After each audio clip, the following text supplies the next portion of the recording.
Hello and welcome back to Witches of the Moon, Season 4, Week 3. I'm Eva Maria, your Monday hostess, and I'm here today to talk to you about how to tell if you're hiring a legit or honest spiritual worker. You know, how can you know?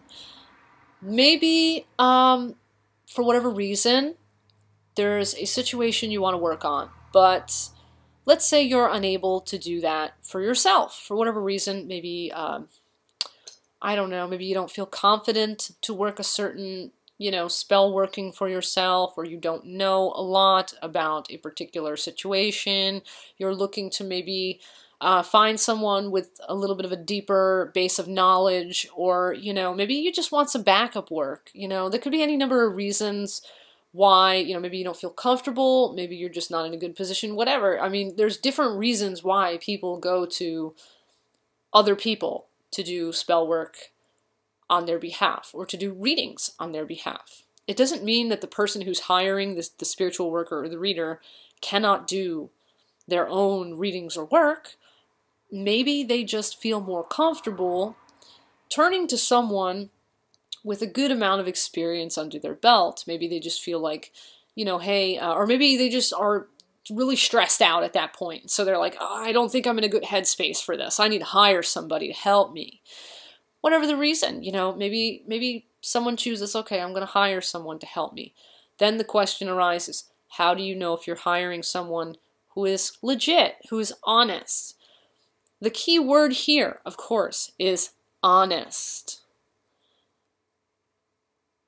When you hire someone to read for you or to do work for you, I suggest being wary of those that claim like, I will see everything in specific detail, or the ones that claim things like, I will get you results how you want them every time. We're gonna fix it. It's gonna be great. If they're telling you that, they're full of shit, okay? In some situations, I don't care how good of a reader you are, you will not see everything. An honest reader would tell you, look, I'm going to tell you what I see. I'm going to do the best I can for you. We'll see what I see. If they don't pick up on one thing that you want them to read on, they will say, I'm not seeing anything in that respect, but this is what I'm seeing in this respect. This, and this, and this. But I'm not sure about that. That's an honest reader. That's an honest reader. As for workers, no worker in their freaking right mind who is honest would ever dream of telling you, I will get you the results you're looking for every single time. That's bullshit. Only honest workers will tell you, I'm going to do my best. If you listen to me, if you work with me, we'll do the best we can. We're gonna fight this. We're gonna see where we can take this. But I cannot guarantee you results. It doesn't mean that they're not good. It means that they're not freaking lying to you. In life, in magic, in whatever, you will not always get your way. I know there's a lot of factors as to why you may or may not get your way. That's a whole nother story. Be careful also of readers and workers that do things like try and intimidate you or talk down to you, like you don't know what they know. There's a certain kind of respect that an honest worker or reader will give you. They will give you respect, and they will explain things, help you, communicate with you in a way that is not condescending, not threatening, not forceful. They won't twist your arm to do things you're not comfortable doing. They're kind of on your side. You know what I'm saying? They're not like, ugh, you don't want that reader that comes off like, or that worker that comes off like, my way or thy way. You're hiring them. Okay, you're hiring them. You do not let them bully you. You do not let them talk to you like you're a piece of garbage, because that's not how it works. And if you don't feel comfortable, cease working with them. Walk away. Unfortunately, if you don't get your money back, hey, it's live and learn, small price to pay for a very valuable lesson.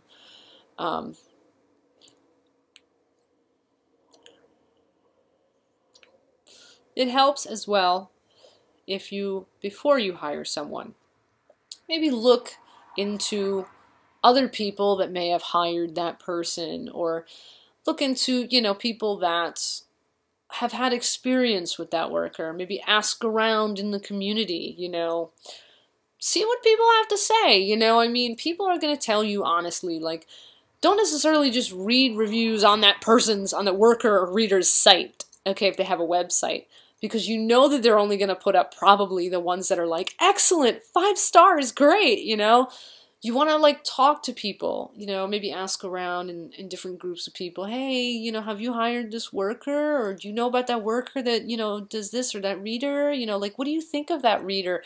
And just listen. Just listen. See what they have to say. Now, everybody's going to have maybe 1 or 2 reviews that are like, nyeh. But you want to look for the abundance. What is the majority? Are you getting a majority of negatives, or are you getting a majority of positives? Or if it's someone who has, more of an online presence, someone who's very well known, you may want to look online and see what different people say. And again, don't think that if they have 1 or 2 negative reviews or a handful of negatives, that, oh, that means they're horrible. You want to look for the majority. Are the majority of people dissatisfied, or are the majority of people satisfied? Because even in terms of like, okay, you look at restaurants, you're going to get some people that are going to say that restaurant sucks, and then you're going to get some people that are going to say it's great. But are most of the people saying it sucks, or are most of the people saying it's great? That's something to pay attention to. Every business, every service or whatever, goods and services, you're always going to get positives and negatives. Understand that. There's very rarely anything or anyone that has only good reviews under their belt. Beware of people that convince you that there's this doom and gloom over you, and there's a curse, and only they can lift it, and all that kind of stuff, and it's going to cost you a bunch of money, like a really high amount. That's like one of the oldest scams in the book.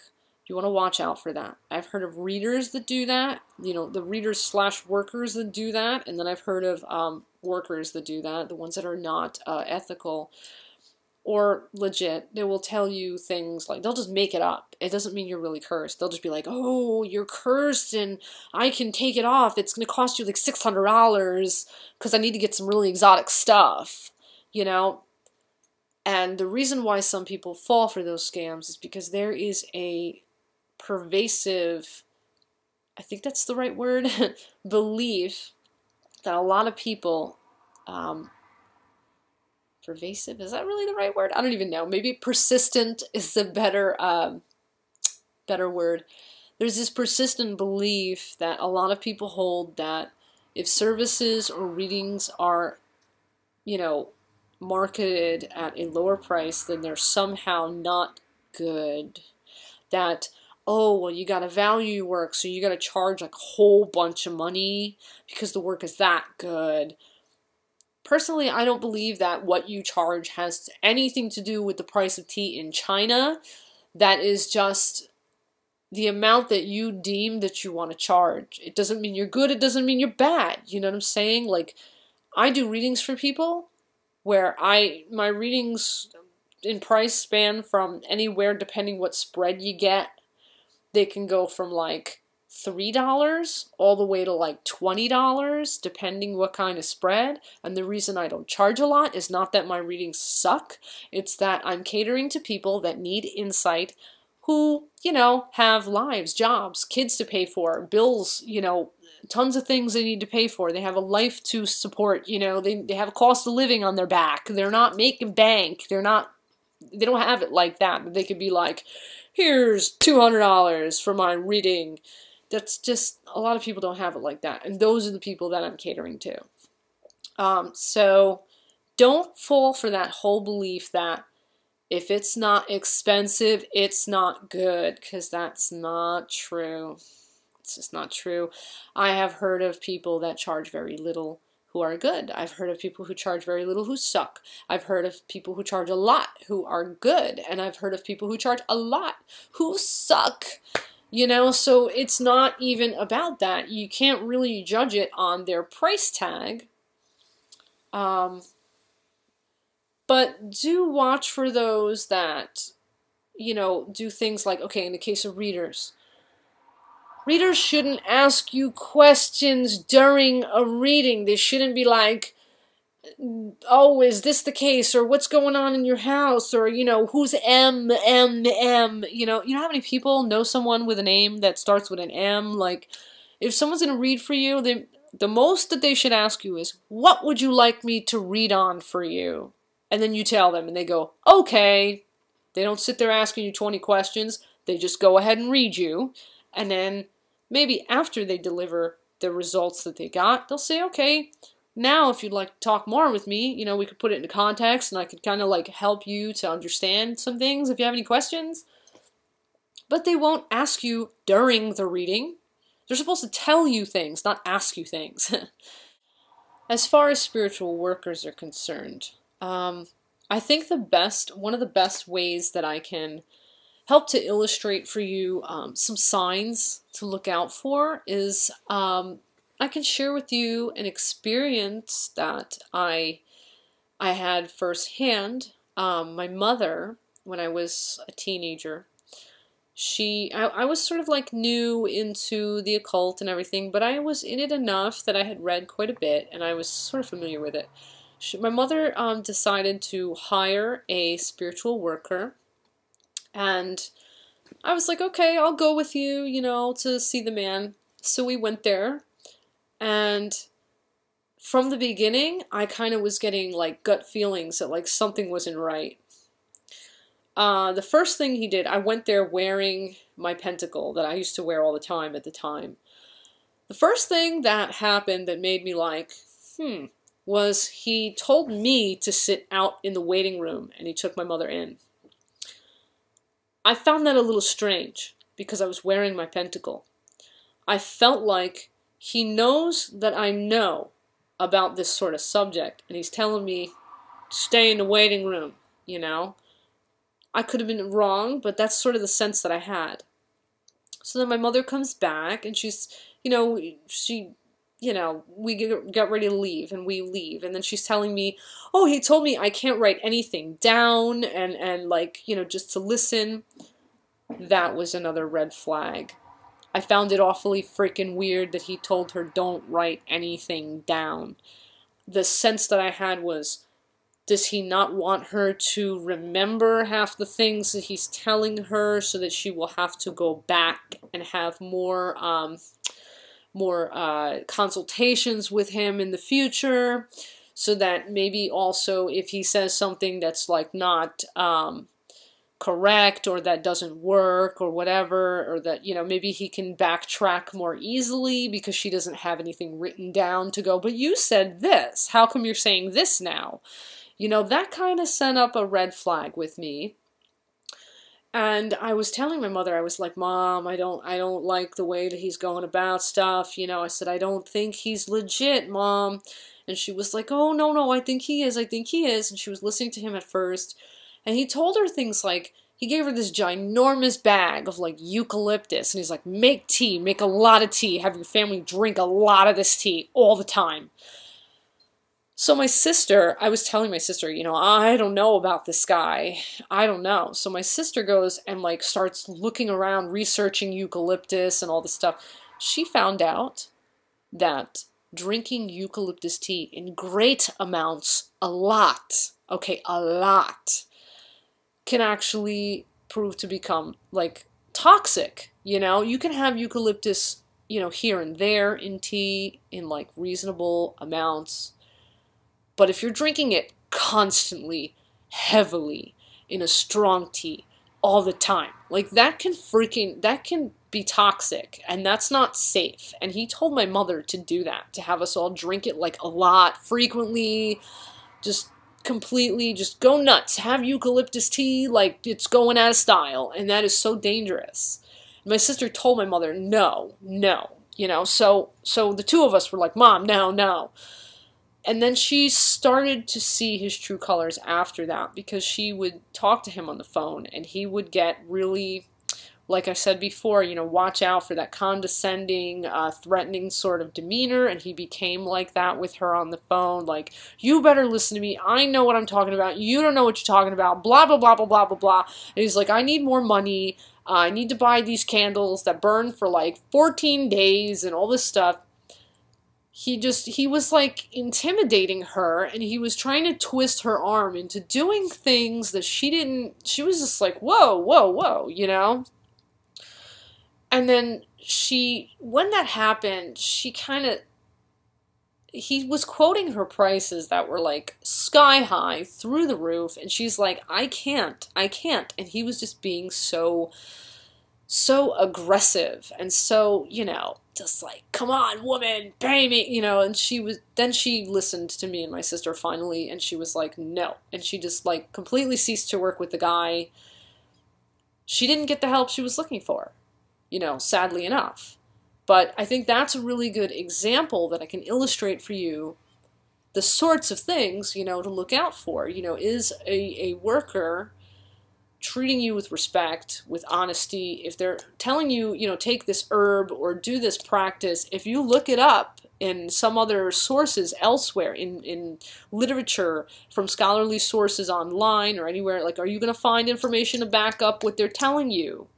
Or are you going to find information like my sister did, that like, hey, if you drink this tea in the amounts that he's telling you to drink, in the concentrations that he's telling you to drink it, like, will you like poison your whole family? Like, what's going on? He didn't even, and another thing, he didn't even take into account anyone's medical situation, if anyone was on any kind of medications when he was telling her, have everyone drink this tea. He didn't stop and say, maybe there'll be interactions, you know, no, look for this and this and this and this. You know, didn't even didn't even go there at all. Like, from what she told me, he didn't even touch upon that. If you don't feel good, don't listen to someone, because those feelings you're getting, they're there for a reason, okay? I think I've illustrated for you some valid points. Those points being, you know, watch out for the ones that are swearing up and down they're going to give you guarantees. They can guarantee, because that's bullshit. Watch out for intimidation, arrogance, aggression, disrespect, looking down at you, talking down to you. These are things you do not want in a reader or a worker. Make sure that maybe you ask around or look for reviews, you know, see if you can find something to sort of illustrate the success rate or the validity of someone's claims. If you can't find any, you might want to take that with a grain, you know, take that person with a grain of salt. Because if you can't find any reviews anywhere, that's a little odd. If they've been a spiritual worker for a while, they should have someone saying something to some degree, good or bad, about them. Somewhere.